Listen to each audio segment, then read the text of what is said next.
क्योंकि तूने युद्ध के लिए मेरी कमर में शक्ति का पट्टा बांधा है और मेरे विरोधियों को मेरे सम्मुख नीचे कर दिया। शुक्रवार 6 अगस्त 2021। आज के मनन के लिए मैंने आप ही के लिए चुना है यूहन्ना अध्याय 7 और उसका 18वां वाक्य। जो अपनी ओर से कुछ कहता है वह अपनी ही भलाई चाहता है, परंतु जो अपने भेजने वाले की भलाई चाहता है वह सच्चा है और उसमें अधर्म नहीं। आपका दिन आशीषित हो। हम जो भी करते हैं वह परमेश्वर की महिमा के लिए करें। आइए इस वाक्य पर मनन करते हैं। आज की सुबह का विषय है उसकी महिमा को खोजें।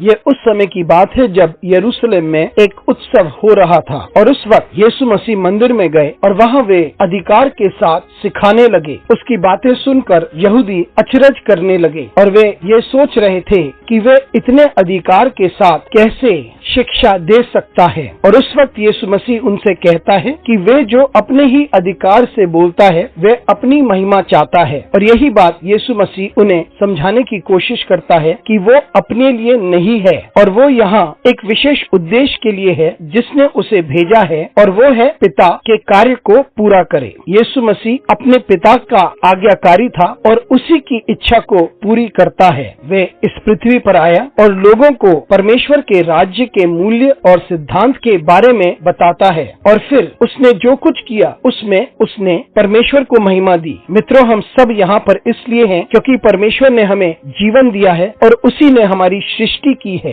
और हम में से प्रत्येक के लिए उसके पास एक उद्देश्य है और हम जो कुछ करते हैं उसे इस प्रकार से करें ताकि हम सिर्फ परमेश्वर और परमेश्वर को ही महिमा दें। क्योंकि हम जो कुछ हैं और हमारे पास जो कुछ है वो परमेश्वर का ही है, इसलिए हम परमेश्वर को ही महिमा दें। हम में से बहुत से लोग अपने कार्य के लिए श्रेय लेते हैं और हम में से बहुतों को लगता है कि हमने जो कुछ किया है हमारे मूल्य की वजह से है और हम अपनी ही महिमा चाहते हैं। लेकिन यहाँ यीशु मसीह बड़े स्पष्ट रूप से जोर देकर कहते हैं कि यदि परमेश्वर ने आपको भेजा है तो हम उसकी महिमा को खोजें, ना कि अपनी। क्योंकि जो अधिकार हमें प्रचार करने के लिए या पढ़ाने के लिए आता है वह परमेश्वर की ओर से ही आता है और हमारे अंदर जो भलाई है वो परमेश्वर की वजह से ही है और जो भी हमारे पास योग्यताएं हैं वे परमेश्वर की ओर से ही हैं। तो इसलिए हम अवश्य याद रखें कि हम जो कुछ करें वो परमेश्वर की इच्छा के अनुसार ही करें और उसी की महिमा के लिए करें।